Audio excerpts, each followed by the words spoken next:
আওয়ামী লীগকে আবারও পুনর্বাসন করার জোর চেষ্টা করছে বিএনপি বলে মন্তব্য করেছেন জাতীয় নাগরিক পার্টি এনসিপি এর আহ্বায়ক মোহাম্মদ নাহিদ ইসলাম। তিনি বিএনপিকে উদ্দেশ্য করে বলেন, আওয়ামী পুনর্বাসন করার রাজনীতি যদি বিএনপি গ্রহণ করে তাহলে সেই রাজনীতি বিএনপির জন্য কাল হয়ে দাঁড়াবে। বিএনপিকে আমরা গণঅভ্যুত্থানের অংশীদার মনে করি, ফ্যাসিবাদ বিরোধী লড়াইয়ের অংশীদার মনে করি।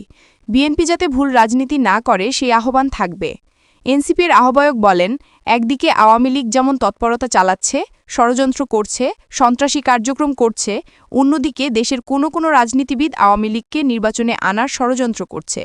আমরা স্পষ্টভাবে বলতে চাই, আওয়ামী লীগকে নির্বাচনের আনার অথবা রাজনীতিতে পুনর্বাসন করার কোনো সুযোগ নেই।